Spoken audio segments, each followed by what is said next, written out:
Solange is here with the paper. She's starting off with the news that we brought you right at the top of the bulletin. The winner of the Vendée Globe sailing race crossing the line. Yeah, and it is an incredible end to the Around the World solo sailing race. As Le Telegram tells us, for the skipper that we see on the front page isn't the actual winner. The local Brittany paper tells us the sailor is Charlie Dalin. He came in third place overall in the race, but he did arrive first in the Vendée.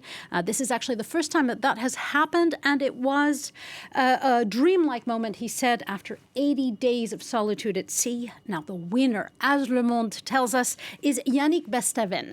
He arrived back in France 7 hours later, and he won the race because of what a great skipper he is, but also because he is a good Samaritan.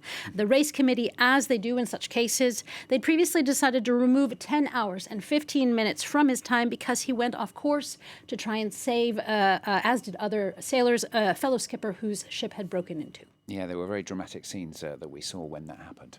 Now to the grain fight between Brussels and AstraZeneca. This, of course, over the vaccine maker's delay of 60% of its doses to the European Union. Yeah, and the accusations are flying, according to the French paper Les Echos. The paper says that Brussels has rejected the drug maker's explanations over the delay, demanding that the shortfall be made up one way or another, and potentially with doses from a British factory that is up and running, unlike the European ones. Now, in a rebuttal, though, of the accusations that AstraZeneca isn't being fair, Courrier International tells us that the company's CEO maintains it is, quote-unquote, first come, first serve in the order of that the contracts were signed, to which the EU says that doesn't hold up because of their initial investments in the vaccines. What about the British press? I suspect they're covering it rather differently. Well, it's a fight, actually, that most of the British papers are weighing in on today on their front pages. Now, the Daily Express says, wait your turn, selfish EU, in regard to Brussels asking that the doses from the EU be sent to the continent. Now, for the Spectator, it is vaccine wartime.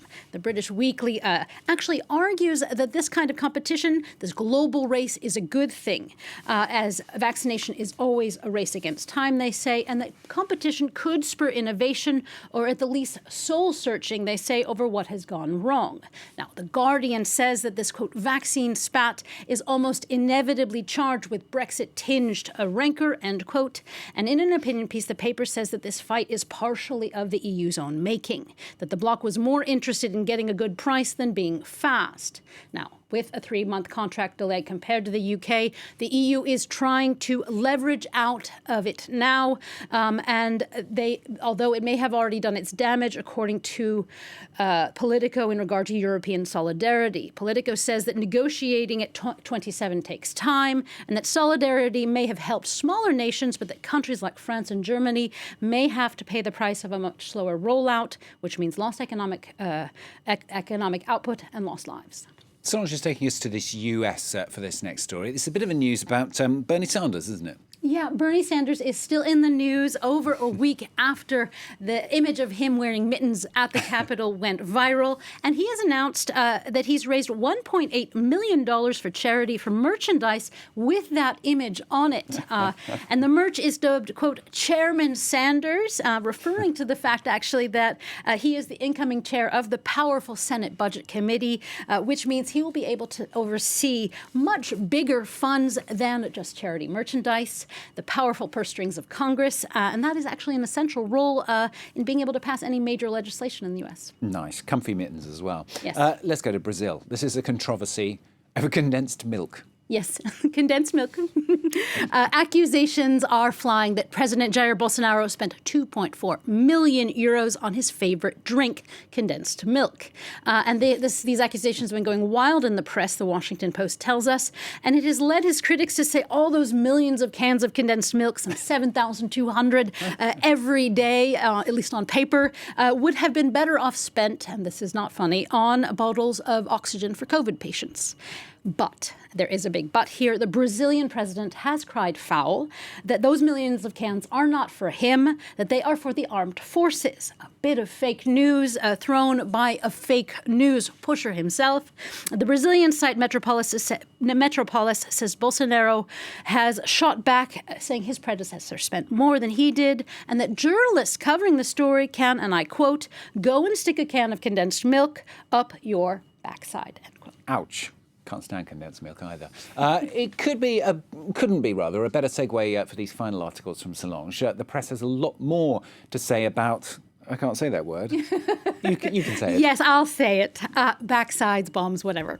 The British tabloid The Daily Star notes it could be squeaky bum time, referring here to the announcement by China that they're now using anal swabs to test for COVID as they are more accurate, according to... See, I can't say accurate. Could say squeaky bum time, fine. But yeah. According to Beijing.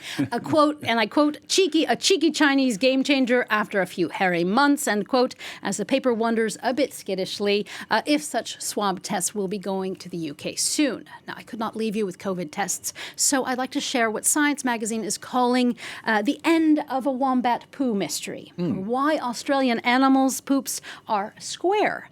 Now, they're the only animal in the world to do it like that, and a study has found that it is actually because of a muscle in their digestive tract that squeezes them as such. Now, it is more important than that. It has an evolutionary purpose, the science says. Wombats actually use their poo to mark their territory. Okay. And since round poo can roll off of rocks and mountains and stones where they climb, well, these square ones have actually helped over the centuries help them mark their territory. So they really thought it was evolutionary. The wombats at some point thought, I don't want my poo to roll away, so I'll start pooing square ones. And they even say it's a sign of health. Square poo means a healthy wombat. You go. Now you know. Solange Moujon with the papers on France 20.